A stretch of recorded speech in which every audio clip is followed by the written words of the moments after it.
Good morning, everyone. It is October 20th, 2024. This is Man Coverage. This is Nate Digital, Knoxville Nate, and James Bonneville. We are coming at you live on week 8.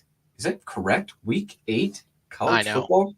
Is that even possible that we are already at week 8? This season is flying by. We had some pretty interesting games yesterday.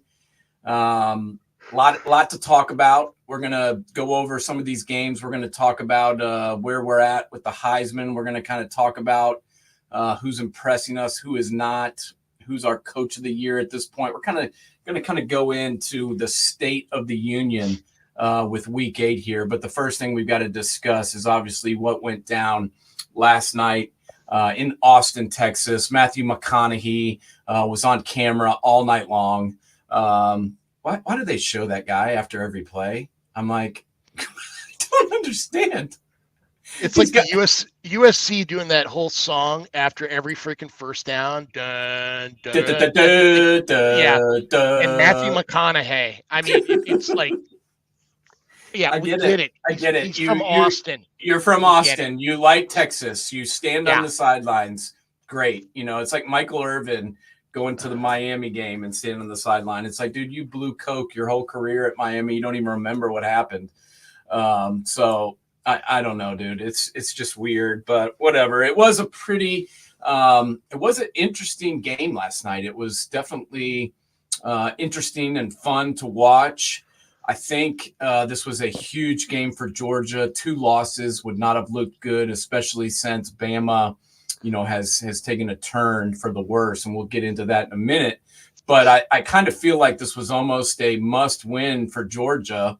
They were in complete control going into halftime. Was it 23-0? Yeah. Yes, 23-0 at halftime. Let us know if we're keeping you up. And they it was a late night, man. Georgia was up 23-0, was kicking their ass. And then in the second half, it was like the referees decided, what can we do to get Texas back in this game? Because Texas wasn't coming back.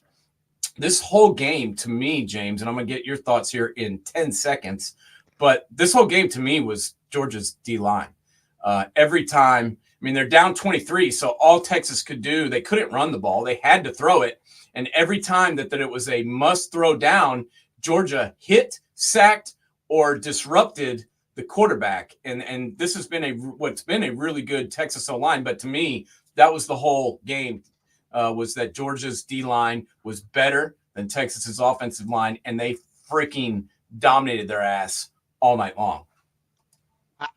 Honestly, last night was a masterclass in watching Georgia's front six run shifts, how their linebackers came to the line, their zone blitz packages. Texas's offensive line is really pretty good, and they made them look like fools last night. Mikael Williams and Jalen Walker, holy crap. They might as well just had Texas uniform on because they were in the backfield more than freaking Quinn Ewers was last night. It was incredible how quickly they were getting back there. But it was all set up by that pre-snap shifts. I remember that one I sent you this morning. Yep. Where there's a shift over to their right, our left, and the 2 mics come up and fill the D tackle spot, and the linebacker comes up on the side.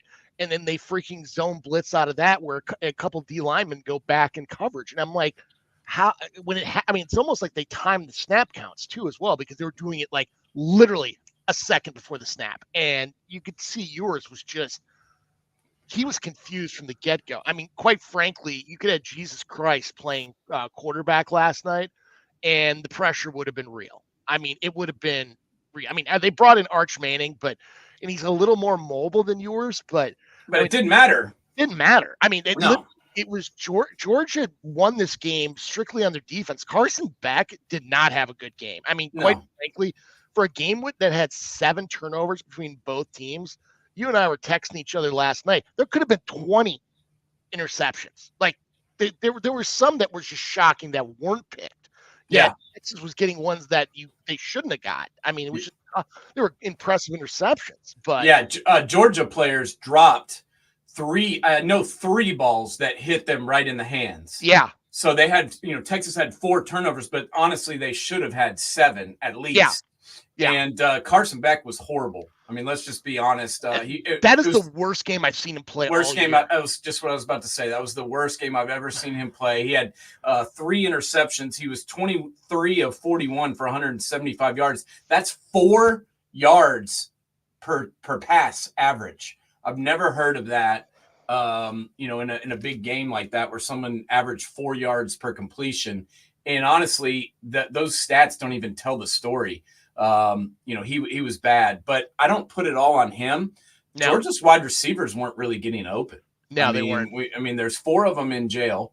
The ones they had to begin the season weren't really even that good. They've had one that's gone down with injury, and then just what they have left, is just not that great. I mean, their leading receiver was Oscar Delp, who had 2 catches for 45 yards, bro. Their tight end. And one of them was that double reverse pass. Holy crap. That was an absolutely, he sold that so well because the safeties thought he was staying in the block on the double reverse, and then he leaked out and nobody was near him. I mean, quite frankly, if he was a little bit faster, he would have gone house. He would have gone. Yeah, the only reason that he got tackled was that defensive back was covering their other receiver who was, in the end zone, and then he came up and got him. But that was a great play call and a great job by Delp. But that's ridiculous when your leading receiver has 45 yards and 2 catches. And, honestly, their whole offense was Trevor Etienne. He had 19 carries for 87 yards, but those were hard. Yeah. He earned every single one of those yards, man. It was like 3rd and 1, and he would get 1, and would get it just because of himself. He had 3 touchdowns. He also had 3 catches for 23 yards. I mean, he was kind of Georgia's whole offense. And Carson Beck just looked lost. That would concern me if I was Georgia going forward, because everyone watched this game. Everyone has this tape. And I would be a little bit, not everyone is as good on defense as Texas, but I would still be concerned about how Carson Beck played, wouldn't you? I would too. I mean, let's just put it this way. There's a lot of film that came out of this game that does not bode well for both teams. And it sounds hilarious. I can't believe these words are actually coming out of my mouth. UT's got to go to Vanderbilt, who has not lost at home this year. Now, I'm not going to say Vanderbilt's going to win this game, but after the Alabama game, nothing shocks me anymore. I mean, it's Vanderbilt. I mean, I can't believe that stadium's going to be freaking crazy. But it will be for Vanderbilt, Texas. If Vanderbilt knocks off Texas, I mean, it's freaking backwards day completely. Yeah, I'm not buying that just yet. I think Texas it would be hilarious, though. Wouldn't it? I would love it. I would love it. I would absolutely love it. I would love it, but I don't see that happening. I think Texas is still a good team. I think Georgia just got backed into a corner. Georgia, had to win this game. They were going to do whatever it took. They game planned pretty well. The defensive scheme was unbelievable. As you mentioned, Jalen Walker was absolutely ridiculous. He had 8 tackles, all solos, 3 sacks. But that doesn't even really tell a story. I mean, you think, wow, 3 sacks, what a great game. He could have had 6 with the amount of times he was in the backfield and what he was doing. And Jalen Walker was just absolutely ridiculous. And then also number 13, Williams was unbelievable as well. And he got after the quarterback, time and time again. He had 2 sacks, but he also had that strip sack fumble, which ended the game. And I was really impressed by the D line. It looked like they were finally healthy, and they looked like the Georgia D lines that we're used to seeing. So, question to you now is, and I'm not talking about the AP or the coaches or any shit like that. I want to know for real, who's number 1? Who's the best team in the country? It shouldn't be this hard. It shouldn't be this hard, but but it is. It is. But I'm just saying honestly, it shouldn't be. I gotta pick Oregon. Wouldn't you? I'm with you. Yeah, no, they I are. mean, granted, it's not like it's a runaway because Oregon's there's fleas on that dog too. I mean, sure as hell ain't Penn State. No. Where I mean, you might as well call it the Tyler Warren Nittany Lions the way they freaking play. I gotta say Oregon, but I mean, right now I think everybody's getting so wrapped up with this new 12-team playoff. I think November is who gets hot at the end. Yeah, is going to really dictate a lot. And if I'm Texas, and who's healthy, and health too, absolutely, 100%. I've got a take for you before we move on to our next game. Yeah. I honestly, because I look back at that previous Georgia D-line class, which you had some real heavy hitters. I think Mikael Williams is better than Jalen Carter, Jerome Davis. I mean, it was the combination of all of them together. Mikael Williams does not have the D line that those guys had, and he is still getting incredible pressure. Like I think he's better than Trayvon Walker. Yes. And Trayvon Walker was the number 1 pick in the draft. This guy already has better stats than him. Yeah. And let's be honest, I mean, Trayvon Walker wasn't even drafted number 1 overall by the Jacksonville Jaguars because of what he had done. It was because of his supposed ceiling. We've yet to see that in the NFL. In fact, I don't even know if he's still playing because he doesn't do shit. This kid has already proven that his ceiling is way higher than Trayvon Walker's ceiling will ever be. And he's already been 10 times as productive in his college career. And he's been battling injuries. Yeah. So I was buku impressed with him last night. He is so good on his feet for his size. Like, it blows me away how good he is on his feet. Like, he's very hard to block. Now, is he ever going to be an A-gap guy? No. He's a C-gap guy. But holy crap, just his size and speed, he gets off so well. And honestly, I think in the next level, he works better in a 3-4, kind of like J.J. Watt. Yeah. No, he, it's crazy even saying that, considering TJ Watt is one of the best players in all of football, but this kid proved last night against the number 1 team in the country that he could not be stopped.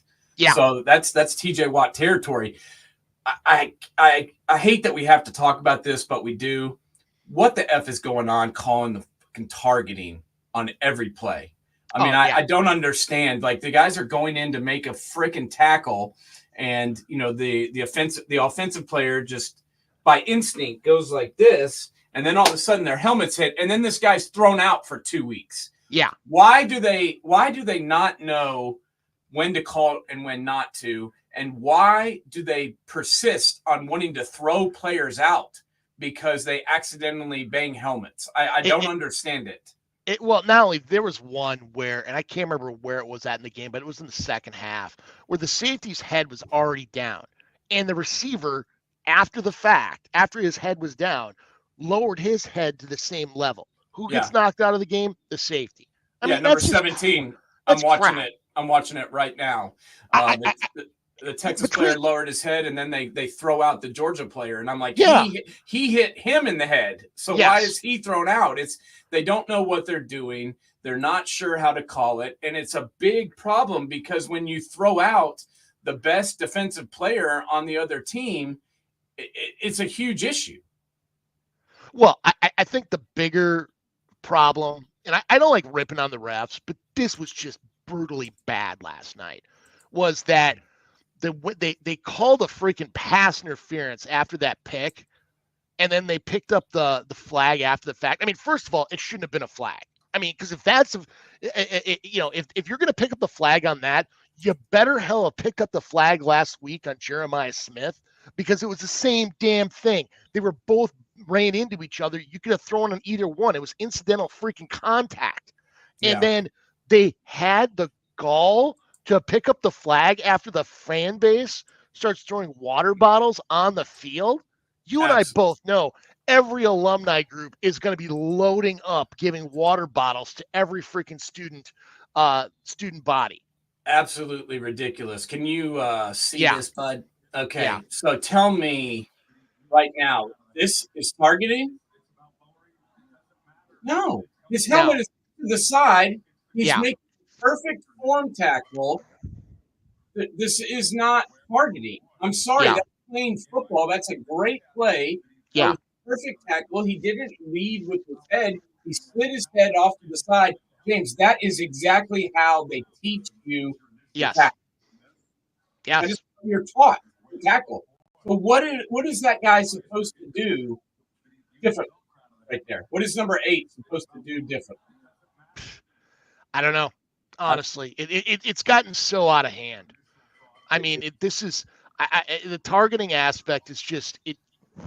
It's almost like the way they treat quarterbacks in the NFL, where if you sack them, if you don't like lay him down in a bed of freaking feathers, it's a freaking roughing the passer penalty. I Yeah, mean, it's a joke. it's It's an an absolute absolute joke. joke. And the officials are so bad right now across the board. I mean, I didn't even care who won last night, Yeah, but I was like, how do you go and change a call because the fans are throwing shit on the field? First off, shouldn't there be a penalty yeah, on the home team for throwing stuff on the field? I swear when Tennessee was playing Ole Miss, they called a penalty on Tennessee because they threw stuff down the field. I may be wrong on that, but I could have sworn that was a rule. And I know in basketball it's a technical foul on the other team, but maybe it's not in football. Maybe I'm wrong on that, but I thought that was a foul. And then because you have to stop the game because one fan base is throwing stuff on the field, you then go and change the call that you're not even allowed to change. That's not a reviewable call, James. I know. Somebody I mean, calls a pass interference. Okay, it's over. You can't go back and change it. the timing of it was even the worst part. Yeah, it I was the mean, biggest play in the game. it was the timing of it after the freaking fans throw the water bottles on the field. I was literally appalled. Like the refs looked scared. They did. I mean, They because did. calling it 30-15 made it sound like Texas was actually remotely close. No. Georgia kicked the shit out of them, plain and Yeah. simple. No, that game was not close, and they kept trying to, get them back in the game somehow, and they couldn't do it. Even with the refs' help, even with getting multiple chances, even with changing the quarterbacks out, they could not get them back in the game no matter what they did because it wasn't close. It wasn't as close as the score made it appear. It wasn't as close as it seemed. Like while the game was going on, it was total domination by Georgia, Yeah. and that's just the way it was. And my question too is how you're claiming that Ewers is your starter, right? You as soon as he gets healthy, you put him back in. You take out Arch Manning, who had obviously, let's be honest, some success while he was out there, but you pull him. You put your starter, your senior who came back to school to win a national championship, you put him back in, and then you pull him after the first half. Do you think that was a good coaching move? And where is this guy's confidence level after getting benched last night? Oh, not only that, the way they took out Arch again too, as well, when they switched back. I mean, Yeah, you're creating problems with your alumni base because they're going to start because like in every program, the most popular player on the team is the backup quarterback. I don't care if you've correct. got a Heisman Trophy winner at quarterback, the backup's still more popular. And Correct. then now you bring in Arch, who's valued, and you pull him out. I mean, honestly, this is you. It's not even about ability; it's about confidence. Yeah. Because now they're fearing if they make one mistake, they're pulled. It's like Steve Spurrier in any early University of Florida, where is it Doug Johnson? Is it Jesse Palmer? Is it Doug Johnson? Is it Jesse Palmer? I mean, it was Yeah. like every other freaking series, and there's Yeah. no continuity. And you make one bad throw and you're worried that you're going to get pulled. Pulled, yeah. And that to me is just crazy. And we've got about 6 minutes before the break. And before, I know we should probably give this more than 6 minutes, but why don't we drop this in here while we have a short moment of time? And that is Signetti. What in the fucking hell is going on in Bloomington, Indiana? I'm sorry, boss, but no one told me before the season that Indiana was going to be 7-0. Not one person who's a goddamn expert came out and told me that Indiana was going to be number one. No one told me that Indiana was going to fight for the Big Ten championship. No one told me that Indiana was going to be a top 10 team. Yet after watching them play yesterday, I almost believe that they are. What is happening right now with the Hoosiers, and how good are they? I mean, they beat Nebraska 56-7, and they could have scored 100 points. I mean, I'm just being deadly honest. If they had kept their starters in, if they had kept their foot on the gas, they would have scored over 100 points. James, talk to me. What is going on with this guy? How is he doing this?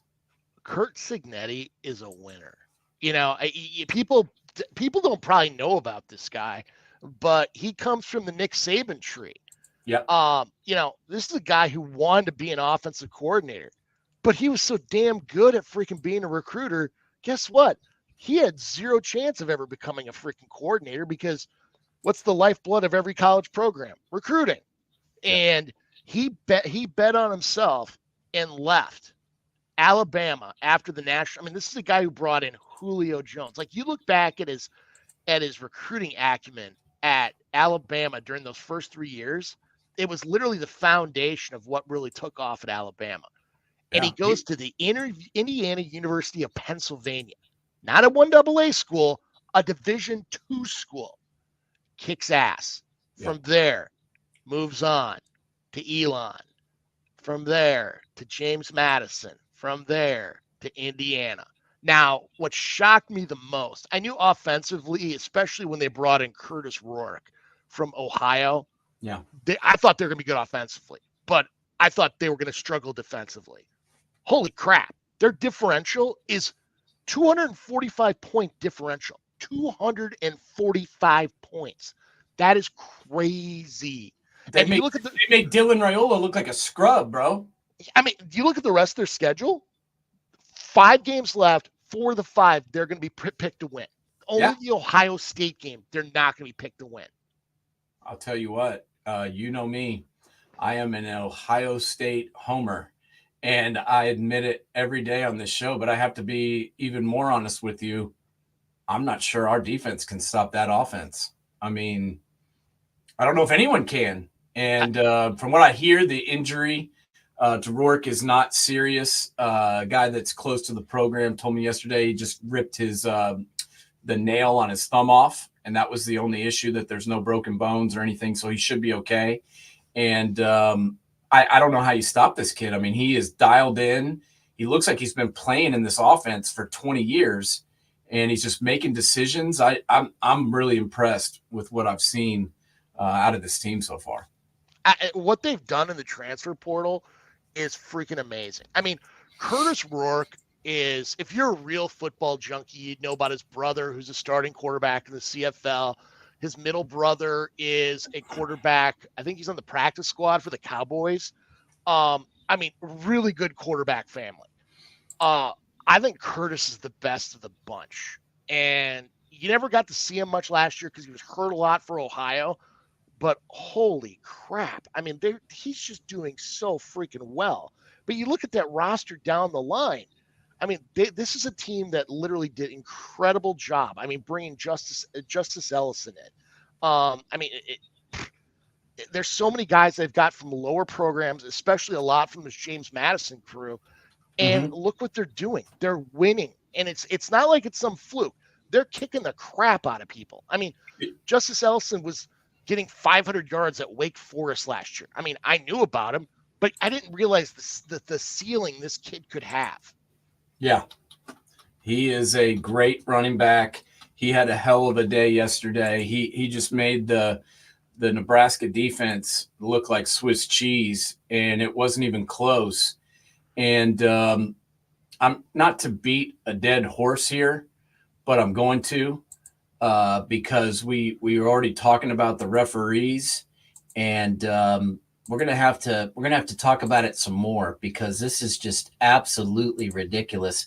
Okay, left-hand side, this is the one that they called defensive pass interference on, and then picked up and called nothing, And the right-hand side, they called offensive pass interference and cost the Buckeyes the game. I mean, it's just there's no continuity between the way that the games are called. I haven't seen one game where at the end of it, I'm like, wow, that was good officiating. It's just been bad across the board. And I don't know how you fix it, James. Yeah. I mean, there's no consistency whatsoever. None. I mean, it just, I mean, the only thing I go back to just to try to play devil's advocate on the Jeremiah Smith stuff is you look at Oregon's D-backs, they're 5'8", 5'9", and Smith is significantly taller than that. 6'4". The size difference alone, did that play a subliminal role in the call? Because it did. I mean, but that shouldn't matter. That should not matter. No, but that's why it was called, because it looked like he was like manhandling that guy, but he wasn't. He's just, 30 plus pounds bigger and 5 inches taller. So it looked like he was just like wrecking the kid when that wasn't happening. But, it was a great game for Georgia. You could tell at the end. I wish I had the Kirby interview, because I'd love to play it. I'll see if I can find it before the end of the show, because it was he was pissed, and I think he was pissed before this game, and he got his team to play. And you can say whatever you want to about Kirby, but in big time games and big time moments, first off, he's confident as hell. Yeah. And secondly, he knows how to push the right buttons to get his team going. And I want to ask you this before we go to break: who is the best team in the SEC? Because right now, if you look at the polls, A&M and LSU are at the top of the conference. First of all, does everybody in the conference play Mississippi State? Yes. I mean, seriously, I like A&M and LSU. Literally, I put in the same class as Ole Miss, and I was high on Ole Miss going into this year, but they just look awful. They're horrible. I mean, if you put a gun to my head and tell me who I think the best team in the SEC is right now, Georgia. And it's not even close. No. Like Georgia, then there's a break, then there's Texas, then there's Bama, Tennessee. Then there's a huge delta from there. Well, we learned last night that there's a big difference between Georgia and Texas. I mean, that was on Texas's home field, bro. Yeah. That was a home game at night with their fans, with Matthew McConaughey in his leather ugly ass jacket going nuts, and it didn't matter. I mean, they dominated them from the word go, and it wasn't even it was 23-0 at halftime, and the final score had no real bearing on the closeness of the game. It was just utter domination. And this is without Georgia being able to really have any offense whatsoever besides their running back that they got from Florida. Yeah. I mean, Beck had an awful game, but we beat that horse to death. Let's go to commercial. And he was bad, and they're going to have to get better on offense if they're going to win it all. Absolutely. But I agree with you. They're the best team in the SEC right now. Football season is here, and SeatGeek is my go-to for buying tickets. Now with SeatGeek, every single ticket is backed with their buyer guarantee. We've all had plans change, and when you can't make it to the big game, SeatGeek has you covered. They're the only ticketer that allows you to return your tickets ahead of the event for credit with SeatGeek swaps. So when things come up, I know that my tickets won't go to waste. So what are you waiting for? Download the SeatGeek app to maximize your possibilities and shop live events with confidence. Football season. Nice. Everybody make sure to go to SeatGeek.com. Use promo code NSS. That is Norman, Sam, NSS. Get $20 off our gift to you from Man Coverage and National Streaming Sports, our parent company. Please go online. Get your tickets right now. We got basketball season coming up. You got to get tickets. Go watch your team. Get to SeatGeek and get it done. What a great performance by the Tennessee Volunteers, bro. They got it done. You got to give them credit. It was not the greatest game that I've ever seen from this team, and they haven't really been pretty, but they have been getting it done. Beating Alabama twice in 3 years. I realize Nick Saban's gone, but that's still big time. What did you think about the Tennessee-Alabama game last night, and where is Tennessee at in your mind right now? Well, I look at Tennessee, and we've talked about this before. Everybody wants to talk about their offense, their receivers, and all that crap. Honestly, I look at their defense has been stellar, absolutely stellar. You look at Jalen Milroe; he was an absolute.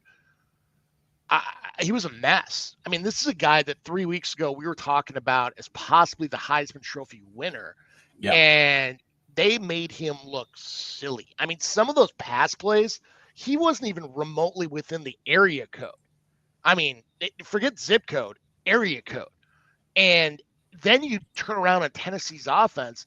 I don't think Dylan Sampson gets near the credit he deserves. I mean, he played one hell of a game, especially running up the middle. That interior offensive line for Tennessee played a masterclass type of game yesterday. And that was the difference. I mean, really, you look back at that. I mean, Tennessee's defense literally is propping them up pretty good in that running game, which is what Heupel likes to do. Everybody thinks he's such a passing guy, which he does. I mean, hell, you look back at his OU days. Guy loves to throw the ball. But at the end of the day, you win championships by running the goddamn ball. So what do you think? No, I agree. I think Dylan Sampson is one of the most underrated players in all of football. Yeah. And people are talking about him. I'm not saying that no one's talking about him. I'm just saying that people need to be talking about him more. He's dominating on the biggest stage. He's even against Arkansas. Dylan Sampson was the only guy that was trucking people and doing anything in the Vols offense. We gave $8.6 million to Nico Imalava, and Dylan Sampson's the best player on this team. I mean, there's no doubt about it. And I thought that losing the linebacker Peely was going to be an issue. I thought that this defense would struggle and potentially, you would be able to tell that he was missing, I guess is what I thought. And honestly, he was missed. He's a great player, but holding Alabama to 75 yards rushing, 2.2 yards per carry, that's freaking phenomenal. And that's where this game was won. Alabama couldn't run the ball.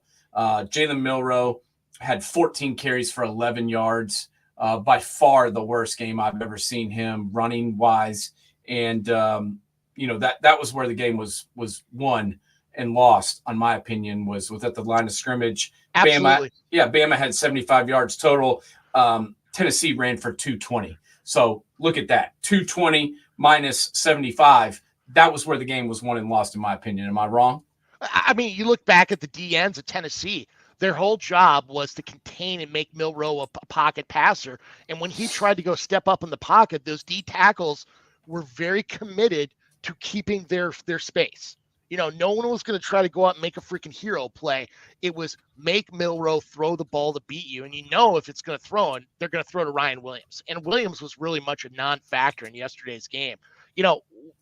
Let's talk about running backs right now. If outside of Austin Jeanty, who do you think? I mean, wouldn't you say Dylan Sampson right now is probably the second best running back in the country?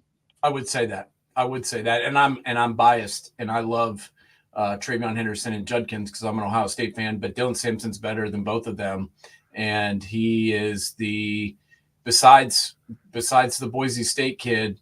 Dylan Sampson's my number 2 running back in the entire country right now. I think he needs to be talked about more. I think he should be up for the ton of awards. I think he should be up for the Doak Walker. I think he should be up for SEC Offensive Player of the Year. I think we need to start talking about him. I think we do. Dominating in every game. Yeah, I mean, he's the X factor. I mean, you could make an honest-to-God argument for Caleb Johnson. You could make an honest-to-God argument for the Hampton kid out of North Carolina. But in all honesty, are they ranked as high as Tennessee right now? Hell no. No. And time after time after time, where's Dylan Sampson been? Delivering every single week. Is it flashy? No. But you know something? He gets the job done. Yeah, 26 carries yesterday, 139 yards, 5.3 per carry, 2 touchdowns, had a long of 36. And let's just be brutally honest, Bama knew he was getting the ball. Yeah, Against especially in the Arkansas, third and fourth quarter. Yeah. they knew he was getting it. And against Arkansas, when nothing was working, when Nico was struggling, when the receivers were all injured, Arkansas knew he was getting it. And they still could not stop it. And that's when you know somebody is onto something, when the other team knows it's coming and they can't do anything to stop it. Absolutely. I mean, let's be honest. Nico was overthrowing people. He could have overthrown the North Korean government yesterday. And it was Dylan Sampson was literally carrying them in a lot of ways. I mean, don't get me wrong. The catch by Braswell to take the lead, freaking awesome. That was, and especially after the Bama defender was grabbing his face mask. Great catch. But Sampson's the reason they won. He is the reason they won. The other reason they won, I'll say it this way. We just talked about 275 rushing yards to 75 rushing yards. There's the numbers. If you want to look at the numbers that actually matter, you can sit and stare at a stat sheet all day. Doesn't really tell you the tail of the tape, except for that. The rushing yards stick right out to me. The other thing that sticks out to me is the number 9. The number 9. 9 is how many tackles for loss the Tennessee Volunteers had against Alabama last night. 9 tackles for loss. They were living in the backfield of Alabama. I haven't seen another team go in there and get 3 sacks and 9 tackles for loss against the Crimson Tide in a long, long time. And that was impressive to me. I think Banks is doing a phenomenal job getting these guys to get on the same page and to buy into what he's wanting to do. And I'm very impressed with this Vols defense. And I'm not sure exactly where to rank them, but they have to be a top 5 defense, don't you think, James? I would, honestly. Yeah, I would put them top 5 in the country.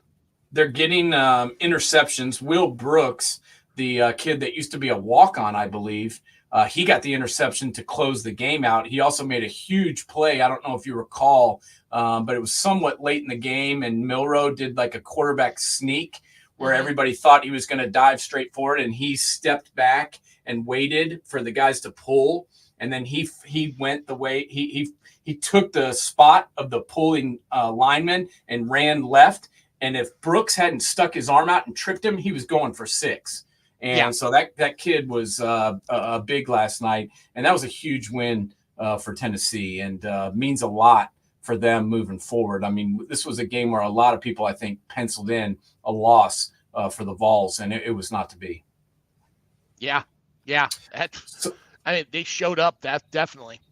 So let's talk. Let's jump over to the Big Ten, because I skipped a game here, and this is not a game that I want to miss, and not a game that I want to gloss over, because Illinois is a damn good football team, and I know they're only ranked 22, but this team is 6-1. Okay, and they had a huge win earlier in the year, where they knocked off Nebraska when Nebraska was undefeated. Everybody thought Nebraska was going to be great. They knocked off Kansas and kind of derailed Kansas's season earlier in the year and winning a close one.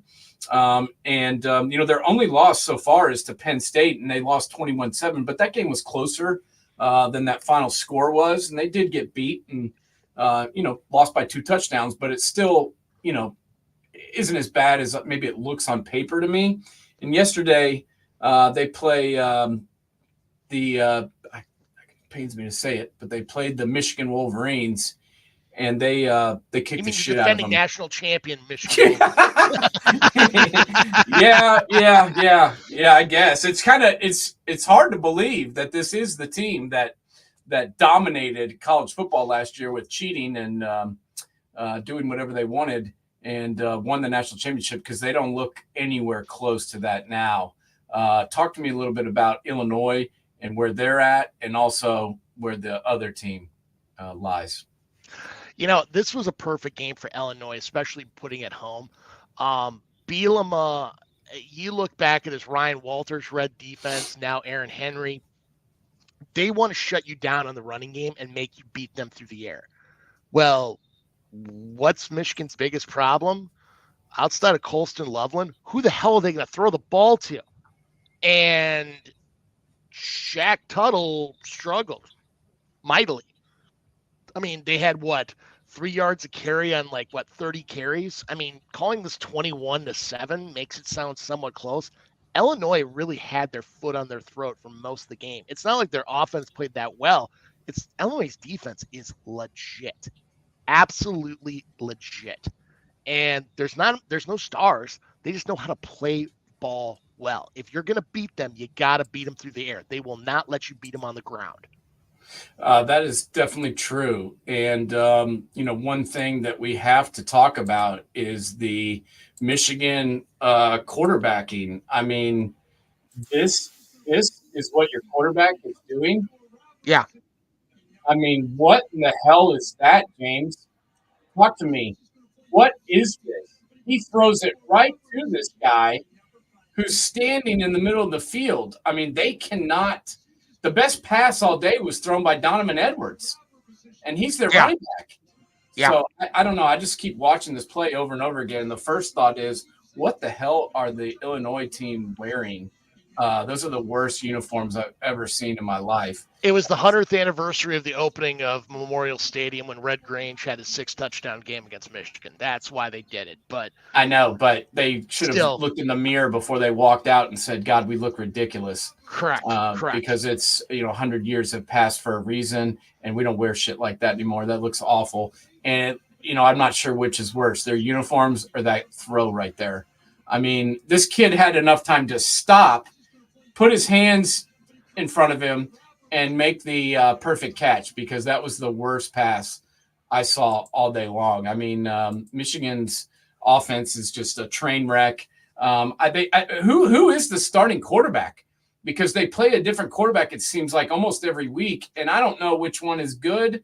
I mean, none of them are good, but I don't know which one is really the starter. Where does this team go? Is this team going to win a bowl game or get to a bowl game? You literally led me into my next topic, which is if they don't beat Michigan State next week for Paul Bunyan, the Paul Bunyan Trophy, they will not go to a bowl game. A bowl game. And they were the national champion the year before. This is like literally TCU Part 2. I mean, do you think they're going to beat Oregon? Hell no. Do you think they're going to win at Indiana? Hell no. No. They get Northwestern at home. Yeah, they could win that. And then they go to the shoe. Yeah, they shouldn't win that. I would hope they don't. Michigan State, look at the way they played against Iowa yesterday. They're going to load the freaking box and make them throw. Yeah. I can tell you this. If they're not going. No, and if I'll tell you this right now, and me, I defend my coach and I defend Ryan Day all the time. But if he loses to these clowns, he should get fired. I mean, the Michigan sucks. They're not good on offense. Their defense isn't really that good. They don't have a quarterback. Their running game doesn't look anything like what it used to look like. They don't have anywhere close to the amount of talent that the Buckeyes do. And if they lose that game, I will no longer defend his ass. This literally reminds me. Ever since the second half of the Minnesota game, Michigan has completely imploded. Yeah. And I mean, shit, let's be honest. They should have lost the Minnesota game if the refs didn't give them that freaking call.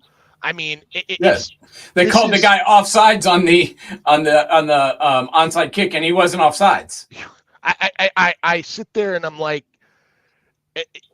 I'm blown away. Like literally how bad Michigan looks on offense, and we question that. I mean, they lost a lot of guys, but they needed Edwards, who hasn't shown up. I mean, is he on a milk carton somewhere? Because I mean, that kid's been missing in action for like the last 16 games. I mean, they're relying on Mullings, and who else? Their defense. I don't know. I mean, now Will Johnson's hurt.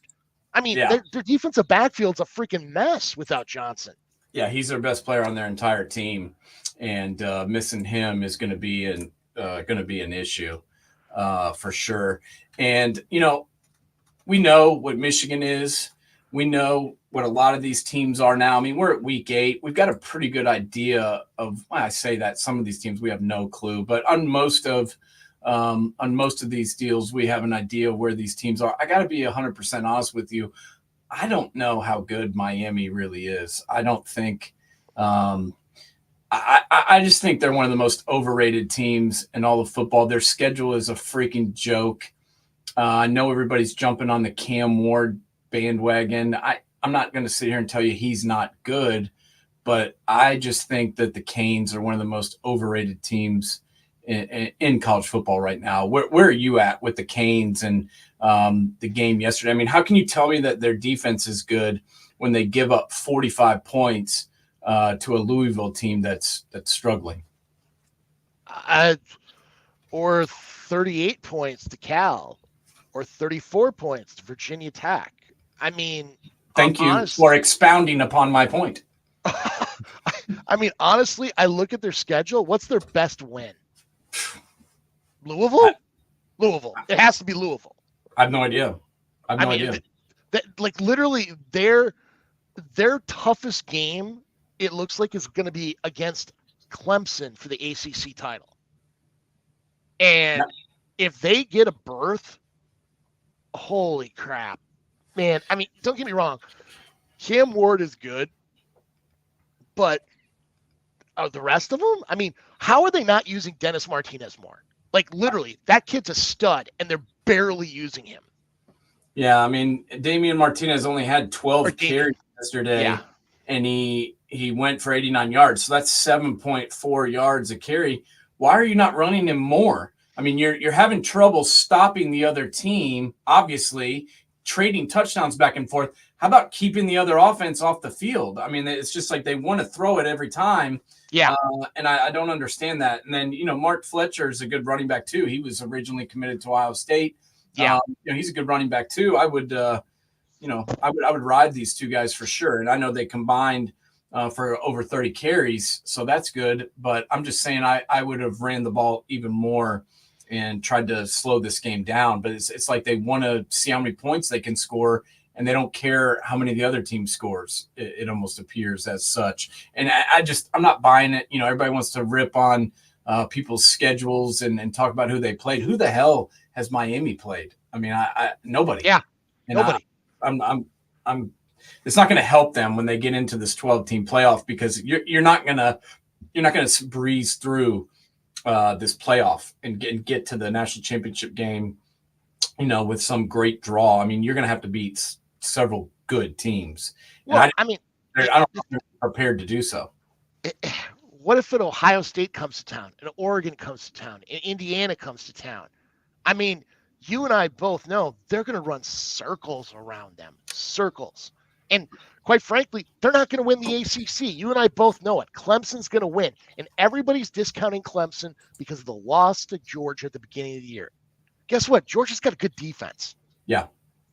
And that was game 1, week 1. That was a long time ago. And Clemson has gotten better. And we're going to talk about Clemson here in 1 minute. National Streaming Sports is brought to you in part by BetUs.com. Designed for true fans. NFL odds, week 1 and futures. College football odds, including Heisman Trophy favorites and playoff odds. NBA odds of division winners and playoffs. Major League Baseball playoff and World Series odds. The National Hockey League Conference playoffs and Stanley Cup odds. And boxing wagers. Betting opportunities include versus the spreads and outright winners. Also, during the game. Use our link on our website, nessp.info, the Bet Us Opportunities webpage, for a 125% bonus on your first 3 deposits. Must be 21 years old, and remember, bet responsibly. That is our America's trusted sports network. BetUs.com. Make sure to go up, place all your bets for today. You got about 6 minutes before the NFL kicks off. So everybody make sure, go to BetUs.com and place your wages. We just talked about the Canes and the ACC And we touched on Clemson a little bit, but let's touch on it a little bit more. Giving up 31 points to Virginia doesn't look great on the final scorecard, but I'm not sure this game was that close. I feel like Clemson, kind of dominated this game and had a hand of it. They're ranked number 10 as of yesterday. They're now 6-1. As we just mentioned, their only loss is to the team that we both said was the best team in the SEC, and Georgia. Georgia just manhandled Texas in Texas. When that's your only loss, that to me shows, hey, you played somebody good. You got beat, but they didn't do terrible in that game. The defense held up big for the first 3 quarters. You put up 48 points yesterday. This quarterback is starting to look like who we thought he was going to be. 23 of 35 yesterday, 308 yards, 3 touchdowns. They've got Maffa, who is a good running back. He scored twice yesterday. How good is this Clemson offense, or how good has this Clemson offense gotten, in your opinion? And where do you put them, I guess, in the national scene? I think we both think that they're 1-2 in ACC. Where do you put them now in the top 10? I think you got to put them in that 9 range. Quite frankly, I think the real key to this has been Cade Klubnik. I think they're going to see too many people comparing him back to Deshaun Watson, Trevor Lawrence. But I'm sorry, Deshaun Watson and Trevor Lawrence had a much better receiving core by far. Like, it ain't even freaking close. Like, we're talking like Pacific Ocean wide difference. And he is doing the best with the situation he's given. I mean, quite frankly, if Dabo gets to the playoff, it's maybe one of his best coaching jobs he's ever done. He's winning with less. I agree. I've been impressed, especially with the way this. I mean, your team can go one of 2 ways when they lose a game like they did against Georgia, and you can fall apart and kind of wonder what happened. Where are we? We got dominated a little bit. Our offense was a joke. What are we going to do? Or you can, rally around the team and believe in yourselves and push forward. And that's what they've done. And they've rattled off 6 straight wins. They look pretty good. Their schedule sets up favorably. I mean, we're talking about a team now that plays Louisville next week. Then they play Virginia Tech. Pittsburgh probably is their toughest opponent remaining on November 16th. That's probably their toughest game, in my opinion, closing out. I mean, Louisville, Virginia Tech, Pittsburgh, Citadel, and South Carolina. The only 2 teams I think that could possibly give them a game would be Pittsburgh and maybe just USC, South Carolina, because it's a rivalry game. But I can see Clemson winning out. I do too, honestly. I mean, Cade Klubnik looks much more confident than he did last year. It looks like a different team. Now, I'm not crazy to say this is the team of Deshaun Watson and Trevor Lawrence. We're not even anywhere near that. But compared to where they were the last couple of years, this is a significant upgrade. Yeah, I agree. And I like where this team is going. They're kind of sneaking in behind people's, people aren't really talking about them. They're just kind of making their way into the positioning that they're in, and kudos to them, man. Let's talk a little bit about one more game, and then we're going to talk about next week. But I want to talk real quick about a game that I watched the entirety of on Friday night. That was Duke, Florida State. First, I mean, talk about 2 programs that are going the opposite direction. Duke, it's October 20th. Duke is bowl eligible. So I like this. I like this Manny Diaz hire. Okay. I did not know coming in, replacing Elko, losing Leonard. I wasn't sure how year 1 was going to go, but let's be honest. It's so far it's been positive. They're 6-1. They beat Florida State for the first time in the history of their program, and they're in the same damn conference. And this is the first time that they've ever beat Florida State. And it wasn't really as close as the score looked. I mean, Duke was in control of this game, even though they couldn't score a point. on offense, and they've got some work to do, obviously, with Malik Murphy and the passing game. But Florida State now, man, I mean, what in the hell is going on in Tallahassee, James? I mean, are they going to win another game? I don't know. I mean, quite frankly, I think there's a lot of people should be grabbing red Solo cups and find dog shit wherever they can to eat it, to just get rid of this hex, because, I mean, this Florida State team is just brutal, like brutal. It's kind of like hard to watch. It's like watching a train wreck in slow motion, because they're just that bad. And I mean, you had 3 consecutive offensive plays where, and let me quote it for you. Duke interception touchdown. Next play, fumble back to Duke, which they score. Next play after that, interception. 3 consecutive offensive plays that you hand the ball back to the opposing team. I mean, Norvell, yeah, you got to stop with the freaking portal. The portal should be like, supplementing your roster. Right. And your recruiting has, you do great on signing day. You get all those high ranks. You rank pretty well. Name me one kid on your freaking recruiting class that has actually come through that we can talk about today that hasn't been a transfer. Name one. Yeah. You Yeah, I can't.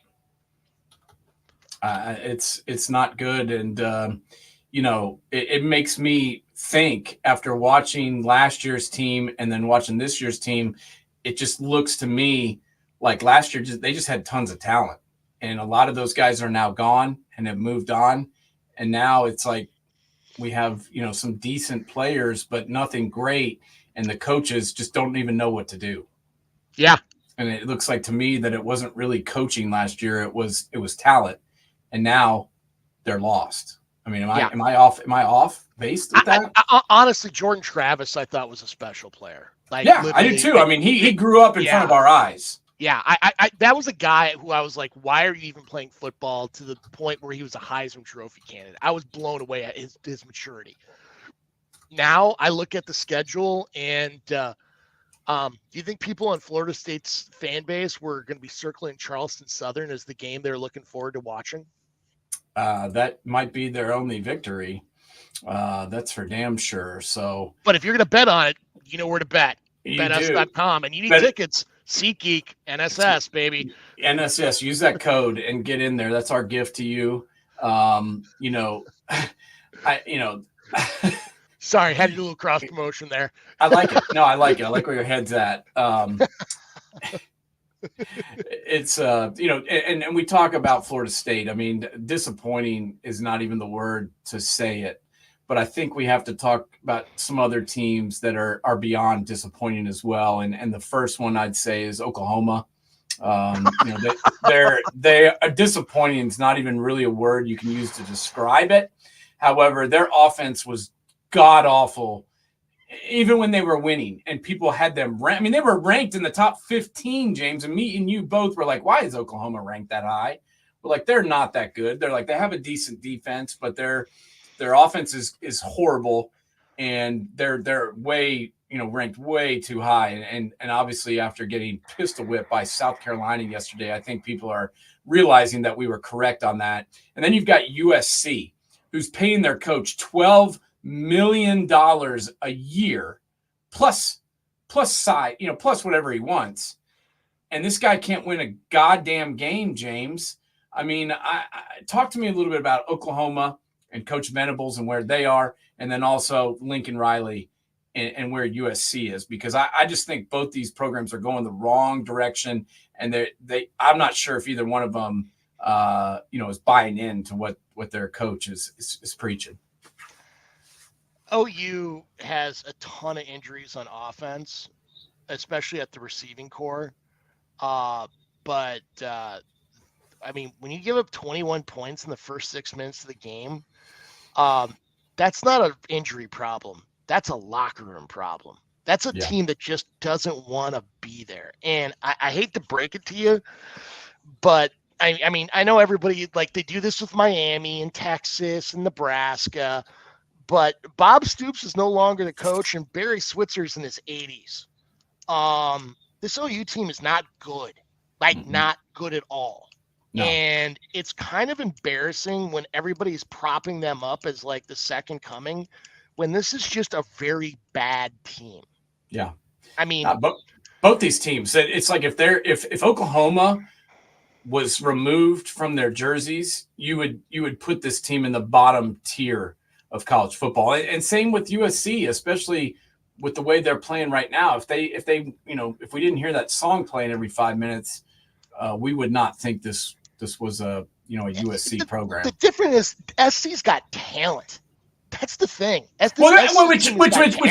Which makes it even worse. Yeah, I mean, their because receiving core is legit. It's just, I mean, you look since the Wisconsin game. I mean, man, they have collapsed in the second half.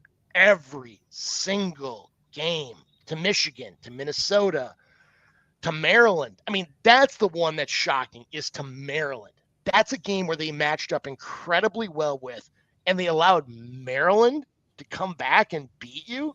I mean, if Tua's brother was still at Maryland, I could understand it. Yeah, but Tua's brother's not there. No, he's gone. He's gone. It's embarrassing. And, we got week 9 coming up next week. We haven't even talked about BYU, who, struggled a little bit, but ended up being able to pull out a victory, remains undefeated. We got Boise State at 5-1, still rolling. Next week, obviously, a game that I'm looking at is Notre Dame and Navy. Notre Dame's been playing pretty good since they, went down and got beat by Texas A&M. And no, they beat A&M. I mean, since they beat since they lost to Northern Illinois, excuse me. Yeah. I keep forgetting.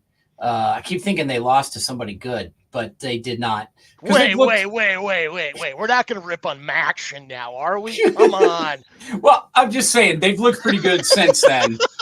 And it almost makes me forget that it happened, but it didn't. And you got Navy at 6-0. That's a game that I'm interested in seeing. And then Illinois and Oregon. Can Illinois beat Oregon? I don't know, but I definitely think that's a game to keep your eye on. And then Missouri and Bama is another game that I'm watching close. Texas Vandy. What are you into? LSU, A&M? I mean, we got a whole slate of ball games next week. Which ones are you most interested in? That Illinois game, Illinois-Oregon game intrigues me, just to see what Bielema and Aaron Henry dial up. That just seems like a very intriguing game. That Boise at UNLV. UNLV is a very good program. That is going to be interesting, especially UNLV special teams. They are incredibly good. Like, it's like watching Urban Meyer or Frank Beamer on special teams. They do a great job of blocking kicks, blocking punts. Strong team. I think Ohio State's going to literally kick the ever-living crap out of Nebraska. There is a stockpile of games next week that are going to be great. LSU and Texas A&M. Is this going to be called the Overrated Bowl? Because it could be. I'm interested to see who wins that game, because I'm not sure either one of them's as good as advertised, and it'll be kind of interesting to see who can pull it off, because I'm not really sold on either one of those teams. Yeah, no, I'm with you. So. K-State Sunflower State Classic next week. Yeah, it should be interesting. There's going to be some great games next week. There is, and we're gonna break down every single one of them. Make sure if you're heading to the games next Saturday, get your tickets at SeatGeek.com. Use our promo code NSS. Get $20 off your purchase. Thank everybody for tuning in today. We had a lot of people watching and tuning in, and we appreciate every single one of you for giving us a little bit of your time on Sunday. Make sure to tune in next week. We'll be breaking it down. Same bad time, same bad channel, James. Keep them up, bud. We'll talk to you next week, buddy. Talk to you then, buddy. See you. Late.